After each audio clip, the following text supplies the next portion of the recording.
Delphine Chaume, bonjour. Bonjour. Nous sommes de retour dans le Forum des Humanités pour poursuivre notre thématique qui est consacrée à la violence.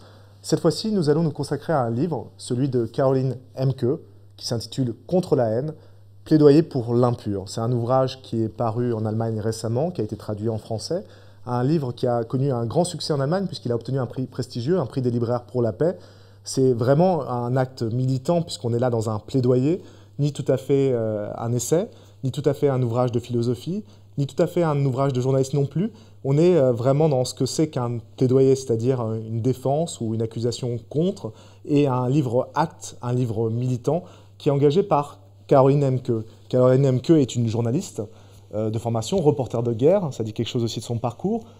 Elle a suivi un enseignement de philosophie, et donc elle a consacré ce livre-là à la question de la haine. Et qui mieux qu'elle pouvait le faire, puisque c'est une femme occidentale, éduquée, pour parler d'une question qui méduse et qui hébète, qui interdit ceux qui sont frappés par le phénomène de haine. Donc fournir au discours de haine un contre-discours qui sera un discours rationnel, mesuré, pour essayer de déconstruire sa logique. Oui, en fait, Caroline Emke dit que, bien sûr, il y a toujours eu de la haine, mais là, c'est particulier, en Allemagne et en Europe. D'une part parce que c'est une haine qui est complètement décomplexée, qui s'exprime sans vergogne, sans honte, ça c'est la première chose, que c'est collectif, que c'est pas des épisodes de haine épisodiques comme ça, mais que c'est une haine qui est idéologiquement fabriquée et une violence qui est préparée. Et donc en fait, pour contrer cette haine, il faut d'abord s'emparer des mécanismes qui la construisent, qui la fabriquent, cette haine, les comprendre pour pouvoir savoir comment faire autrement, c'est-à-dire là où il y a de la haine, il peut y avoir aussi autre chose. C'est-à-dire qu'on peut toujours faire autrement, autre chose, et c'est ça qu'elle essaye d'ouvrir. Et effectivement, sur la question du silence, parce que c'est central et ça traverse tout son texte, la haine sidère en fait ceux qui sont son objet, ceux qui sont objets de la haine, parce qu'elle leur fait perdre totalement confiance, elle les empêche de parler. Ça, c'est la première chose. Mais il y a aussi tous ceux qui se taisent face à la haine, ceux qui, d'une certaine manière, sont complices de la haine. Et donc, en fait, il faut briser ce silence, et c'est, je pense, ce qu'elle voulait faire avec ce texte. Et un élément très important que vous venez de souligner, d'abord, c'est que la haine n'est pas naturelle. Certains tendent à naturaliser la haine. C'est une erreur, dit-elle. Elle est fabriquée socialement. Il y a un terrain idéologique et social qui va préparer la violence ou la haine. D'ailleurs, il y a une vraie affinité, malheureusement, entre les deux phénomènes. La haine est une violence qui frappe d'invisibilité sociale ceux qui sont touchés par elle, qui sont son objet, comme vous l'avez dit. C'est un chapitre, c'est une partie de l'ouvrage sur la question de l'invisibilité et de la visibilité. Évidemment, en tant que femme occidentale, érudite, jouant un rôle dans la scène publique, elle est visible. Ceux qui sont touchés et frappés par la haine sont rendus à l'invisibilité, ce qui est une question qui fait partie de la théorie sociale. Hein. Je pense à Axel Honneth de l'école de Francfort qui a traité de cette question-là. Donc la question de l'invisibilité a à voir avec la reconnaissance sociale. C'est socialement qu'elle a organisé cette invisibilité. Oui, alors elle prend un exemple, c'est un petit garçon noir qui est bousculé dans le métro, qui tombe, et en fait, personne ne l'aide à se relever parce que personne ne le voit. Et donc là, on a une violence qui est extrême, en fait, puisqu'elle nie l'existence de l'autre. Alors, comment est-ce qu'on peut en arriver là, à ce que certains individus soient invisibles? Eh bien, parce que la haine façonne son objet, mais aussi occulte le réel. C'est-à-dire que, en fait, elle va transformer le réel par un autre récit. Il y a plusieurs émotions qui conduisent à ça, et notamment l'amour. Elle prend l'exemple du songe d'une nuit d'été de Shakespeare et de l'amour entre Titania et Bottom. Titania n'aime pas Bottom pour ce qu'il est, mais elle va projeter sur lui certaines qualités, certaines caractéristiques pour l'aimer. C'est-à-dire que là, il n'y a plus de coïncidence entre la cause et l'objet de l'émotion qu'est l'amour. Donc l'amour va façonner l'objet pour le rendre aimable, en fait, et c'est exactement la même chose que fait la haine. L'autre émotion qui déréalise l'objet comme ça, qui le façonne autrement que ce qu'il est réellement, c'est l'espérance. Et une autre émotion qui est encore plus pernicieuse que les deux autres, c'est l'inquiétude. L'inquiétude parce que l'objet de l'inquiétude n'est pas forcément réel. Et Caroline Emke va prendre un exemple, l'exemple de la Terre plate. Imaginons un citoyen qui pense que la Terre est plate. Bien sûr, il va avoir peur de chuter. Ça, c'est une inquiétude qui est rationnelle. Et il ne va pas du tout comprendre pourquoi les autres citoyens ne sont pas inquiets à l'idée de chuter. Et il va se demander pourquoi les hommes politiques ne s'emparent pas de cette question de la Terre plate pour protéger les citoyens. Donc tout ça est parfaitement rationnel, excepté que la Terre n'est pas plate. Voilà, ça c'est un exemple pour Caroline Emke pour montrer qu'il y a une catégorie de citoyens qu'elle appelle les citoyens inquiets, qui masquent en fait leur haine par l'inquiétude. C'est-à-dire que en fait, ils prennent cet objet d'inquiétude, ils finissent par le haïr. Mais ils ne le haïssent pas vraiment, parce que l'inquiétude agit comme un sentiment écran, c'est-à-dire que personne ne va se revendiquer raciste, va se dire raciste. Non, non, on se dit rationnellement inquiet. Et en fait, cette inquiétude masque souvent de la xénophobie, mais pire que ça, en fait, elle est inattaquable, cette inquiétude. Et là, on est encore face au silence que peut produire la haine, finalement. On est, elle le souligne très bien, on est dans quelque chose qui est de l'ordre de la démocratie des affects, et notamment avec l'inquiétude. Il y a une corrélation qu'elle établit entre la montée des inquiétudes et la montée des partis d'extrême droite. Comme vous l'avez dit, dans une démocratie qui serait rationnelle, avec un espace public délibératif, l'inquiétude ne devrait pas avoir de place, parce qu'elle n'est pas objet d'une discussion où, après une délibération, je peux me ranger à l'avis de l'autre. Une fois que j'ai énoncé mon inquiétude, la conversation est close.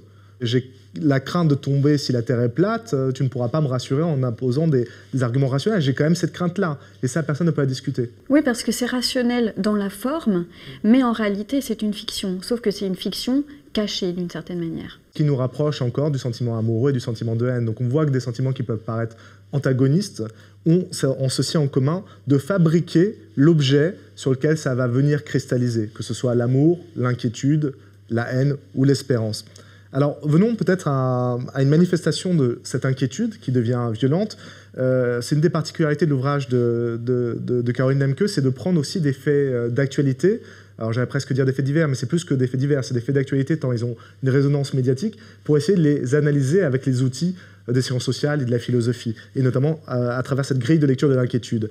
En Allemagne, on le sait, Angela Merkel a une politique migratoire très favorable, avec dans un premier temps des migrants syriens qui ont pu être accueillis avec un vrai sens de l'hospitalité, qui ont été accueillis avec bienveillance, et très vite, ça bascule. C'est-à-dire qu'on a une partie de la population allemande qui s'est inquiétée de ce flux migratoire qui paraissait, depuis leur inquiétude, comme étant incontrôlé, et on a pu voir des manifestations de haine qui traduisaient cette inquiétude, comme à Klosnitz, qui est un village de 850 habitants en Allemagne, dans le sud de l'Allemagne, pas très loin de la République tchèque, où des migrants venus de zones de guerre avaient été transférés d'une partie du pays vers là pour être hébergés. Et au moment de la descente du bus, des gens étaient là pour les accueillir, alors, de façon très désagréable, puisqu'ils scandaient « dehors, dehors ».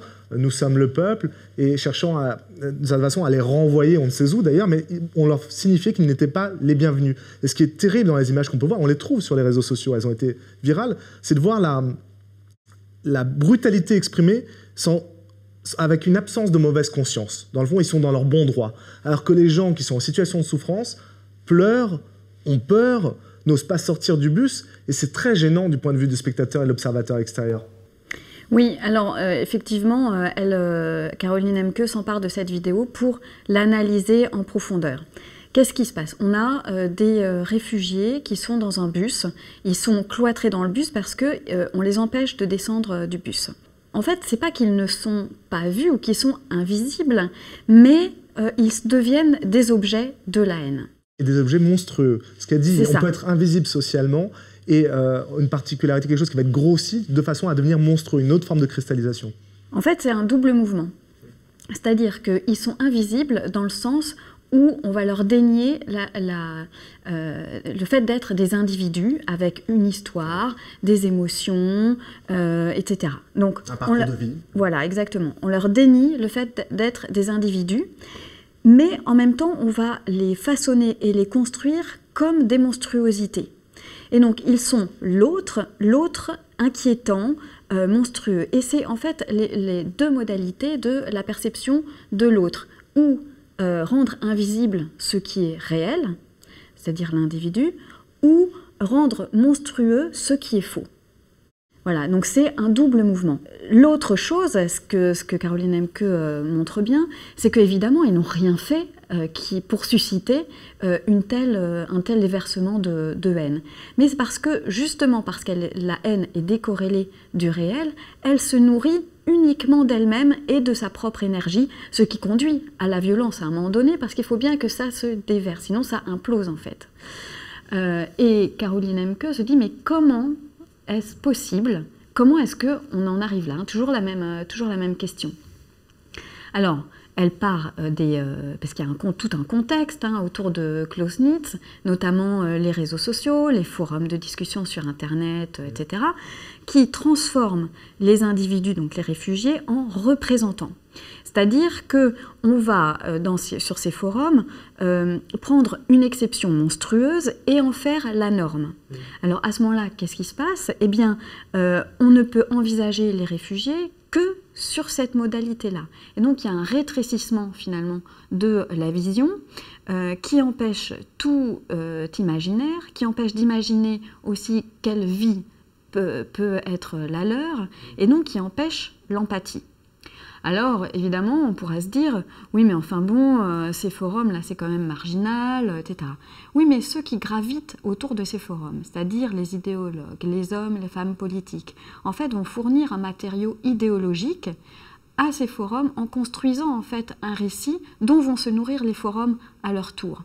Donc, eux, ceux qui gravitent autour de ces forums, évidemment, se désolidarisent publiquement de la haine ou de la violence, mais ils préparent la rhétorique de ces forums de discussion. Et il y a une autre catégorie de personnes qui est très inquiétante en fait, et que c'est ce que soulève Caroline Emke, ce sont tous les gens qui assistent à la scène et qui ne font rien. Et là, en fait, ils ne haïssent pas eux-mêmes, mais il y a une espèce de secrète tolérance, comme dit Caroline Emke, de secrète tolérance, parce que d'une certaine manière, ils méprisent aussi ces réfugiés, ils méprisent l'objet de la haine. Et ça, c'est terrible, parce qu'ils ne haïssent pas, mais ils laissent haïr. C'est comme ça que le dit Caroline Emke, alors même qu'une objection, un geste, pourrait faire en sorte qu'il y ait de nouveau un socle commun et pourrait contrer la haine, en fait. Et c'est ça qui est terrible. Et cette protestation, elle est absolument fondamentale et essentielle. Et pour ça, Caroline Emke fait référence à une autre vidéo, qui est celle de la mort d'Eric Garner en 2014 à New York. Donc c'est un homme noir qui vend des cigarettes à la sauvette. Il est contrôlé par les policiers. Il dit qu'il n'a rien à se reprocher. Là, les policiers vont en fait faire une prise d'étranglement sur lui. Il est asthmatique et il prévient les policiers qu'il ne peut plus respirer. Il dit « I can breathe ». Et en fait, il va mourir. Mais avant de mourir, et avant même toute cette scène, c'est ce qui frappe le plus Caroline Emke, c'est qu'il dit « It stops today ». Ça s'arrête aujourd'hui, ça cesse aujourd'hui. Cette espèce de harcèlement, cette espèce de fatalité d'être pris comme l'objet de la haine sempiternellement, sans pouvoir rien faire, sauf si on peut faire quelque chose que fait Eric Garner, c'est-à-dire protester, c'est-à-dire s'élever contre un état de fait qui semble être une fatalité. Et justement, c'est ce que dit Caroline Emke. Tout le monde devrait pouvoir faire ça, devrait faire ça pour soi ou pour l'autre. La description de l'interpellation de Gardner qui va mourir est absolument ahurissante et elle existe, la vidéo là aussi, donc il y a eu des témoignages qui ont été apportés de ça. Elle dit quelque chose aussi qui va totalement dans le sens que vous racontez sur le réel et la représentation et le représentant. on ne peut pas avoir d'empathie pour le représentant. Ces policiers tuent un homme qui est un homme noir, et ce qu'elle dit, c'est qu'ils ont essentialisé le noir et la violence du noir. On revient à ce qu'on avait dit dans une autre vidéo sur Frantz Fanon et sur la violence de l'homme colonisé. Ce qui est incroyable, c'est que le corps de l'homme noir est perçu comme un corps violent. Et un homme blanc aurait eu une réaction de retrait, de recul. Elle n'aurait pas été perçue comme une agression. Donc ces hommes-là, ces policiers-là, ne voient plus l'homme qu'ils ont en face de lui, mais voient le noir, avec tout ce que ça charrie comme imaginaire, et en l'occurrence un imaginaire terriblement raciste. On voit dans le mouvement que vous avez décrit, on revient presque à la première question, c'est la haine s'installe, elle a une cause qui lui est extérieure, et la haine après se nourrit d'elle-même. On voit bien dans le moment de Clausewitz que le phénomène de meute, qu'elle décrit elle-même, c'est-à-dire qu'à un moment, l'objectif, c'est juste de grossir. La haine grossit, se nourrit d'elle-même, elle a besoin de nourriture, de fuel pour s'alimenter. Il est presque trop tard, donc il faut arriver à déconstruire ça avant, il faut arriver à stopper le mouvement avant.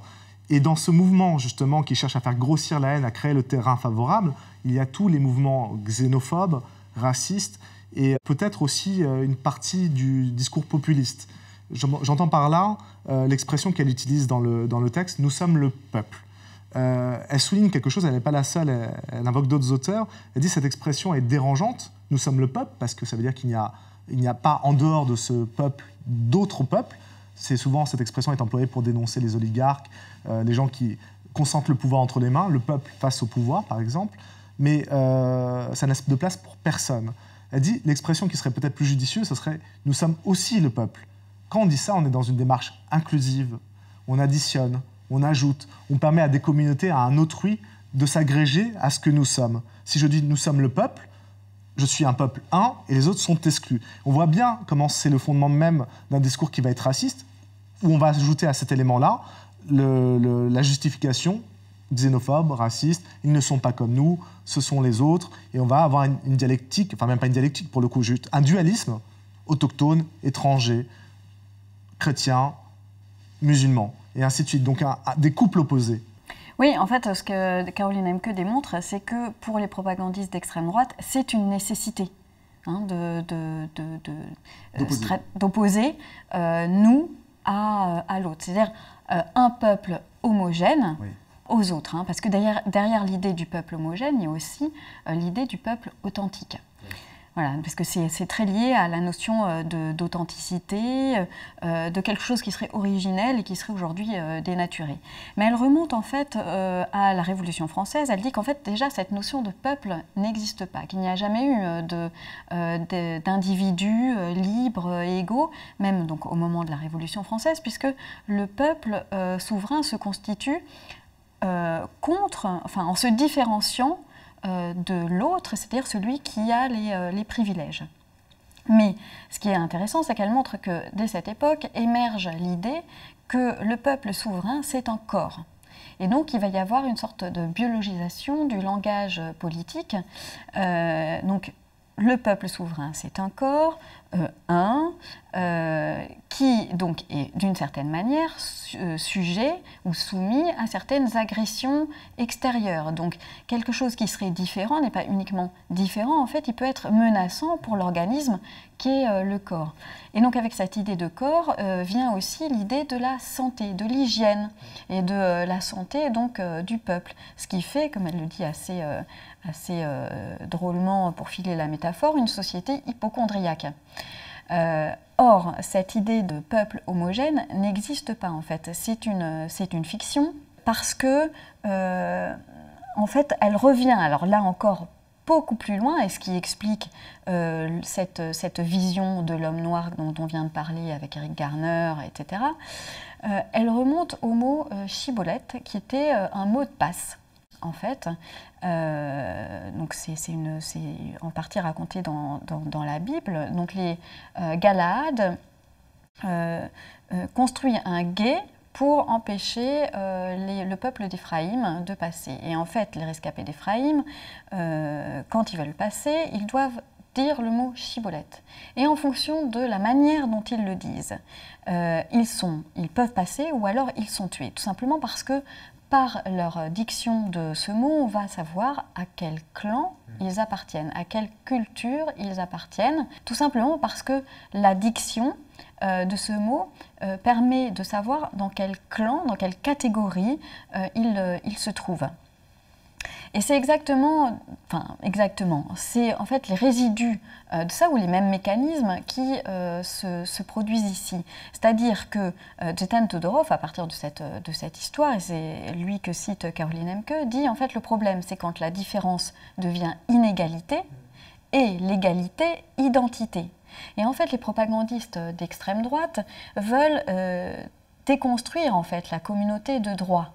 En fait, cette communauté, pour eux, elle ne doit être d'origine qu'ethnique, avec des gens qui partagent la même culture, la même religion, etc. Or, évidemment, c'est impossible. Comme le dit Benedict Anderson, en fait, hors de la communauté du village archaïque, en fait, cette idée d'homogénéité est complètement fausse, c'est-à-dire que en fait, les gens qui font partie de la même communauté partagent non pas la religion, la culture, etc., mais l'imaginaire d'une appartenance commune. Et c'est tout à fait différent.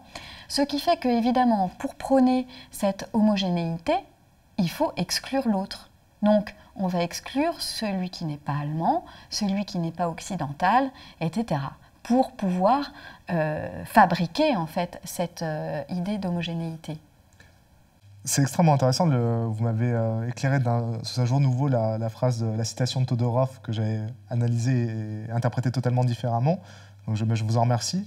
Il y a quelque chose dans cette phrase, tel que je l'avais compris, donc tel que je l'avais retravaillé, qui va nous amener à une autre question. Quand la différence devient inégalité, moi, le chemin que j'ai analysé ensuite, c'était l'inégalité doit se construire en identité.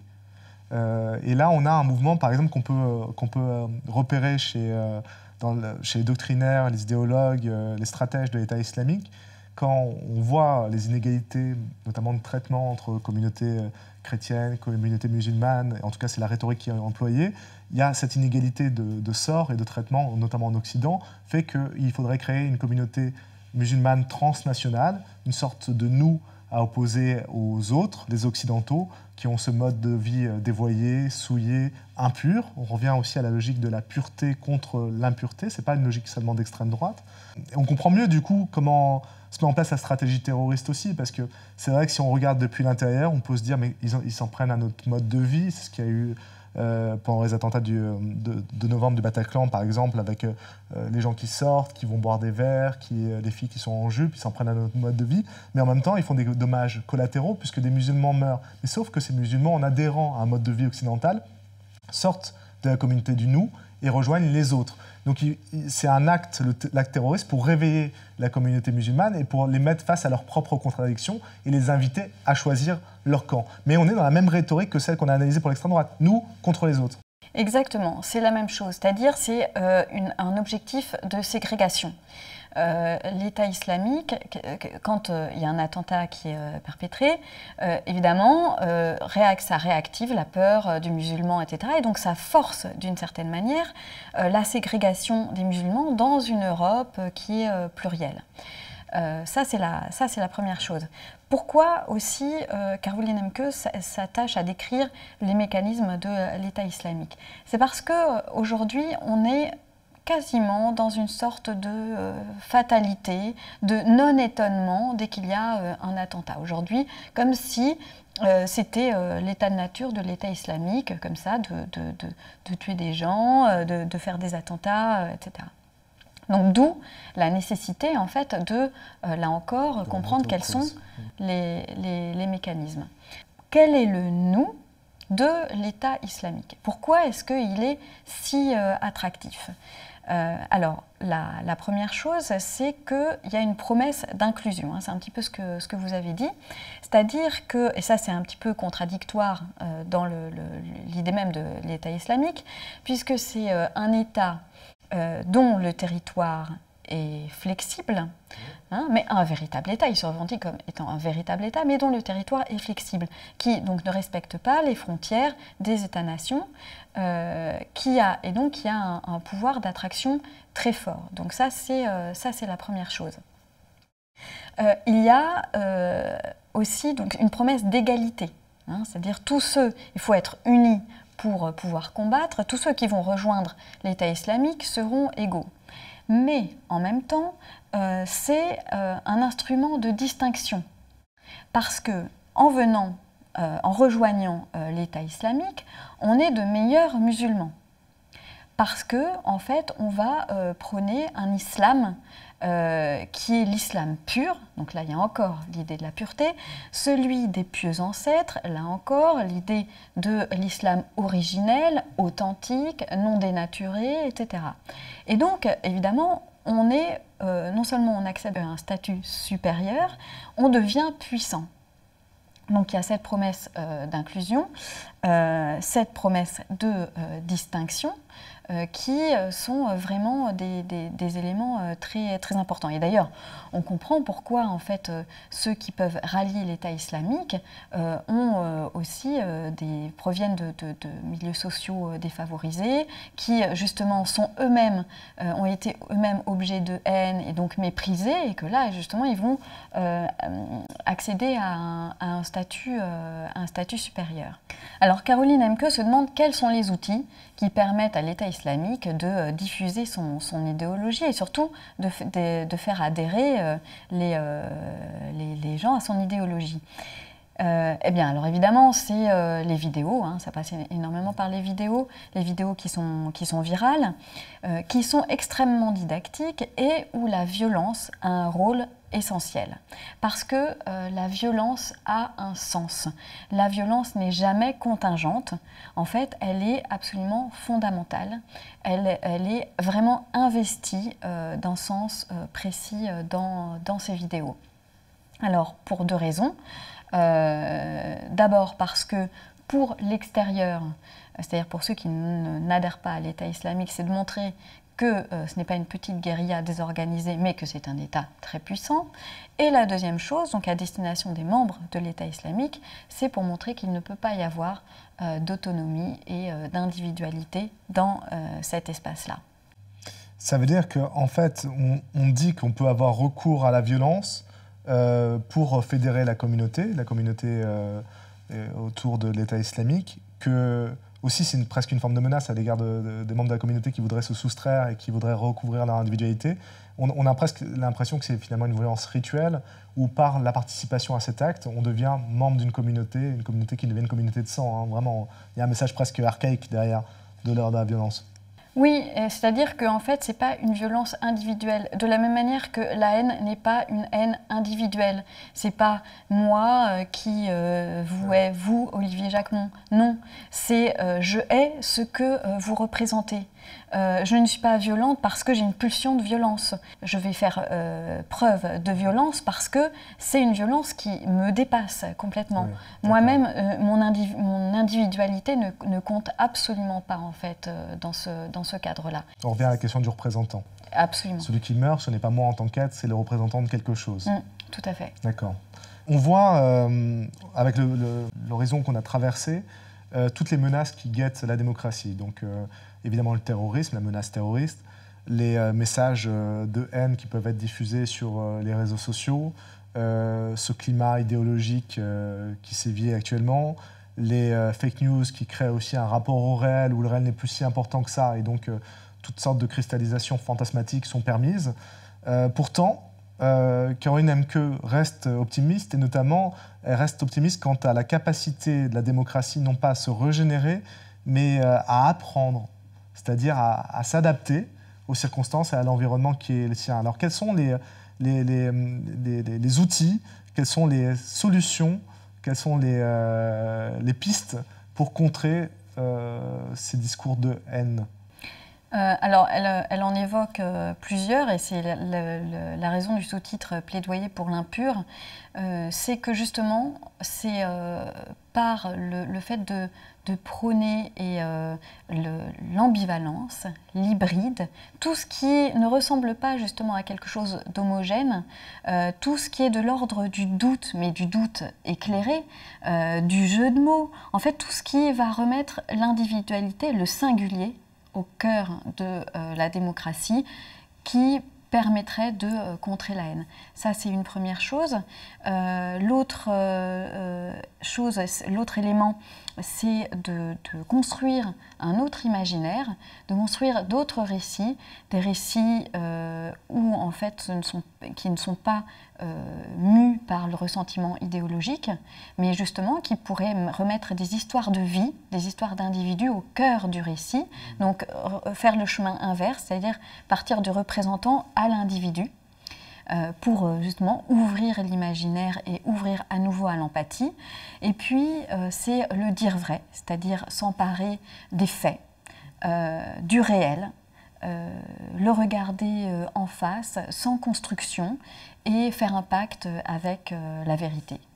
Ce qui nécessite un certain courage, puisqu'il y a un courage de la vérité, notamment quand on décrit des scènes comme on a pu décrire, où il y a un public témoin qui reste en retrait et qui, en ne disant rien, devient complice des actes de haine. Donc il y a un moment où il faut s'ériger, se dresser comme un individu singulier, et ça nécessite et requiert un certain courage qu'il faut parfois aller chercher au fond de nous. Et ça nous renvoie à un ouvrage de Cynthia Fleury, philosophe française contemporaine, qui a écrit un bouquin sur la fin du courage et qui s'interrogeait sur cette lâcheté qui est en chacun de nous et qui fait qu'il est difficile d'aller chercher le vrai courage qui nous permet de dire la vérité. Delphine Chaume, merci beaucoup pour cet entretien. Merci beaucoup.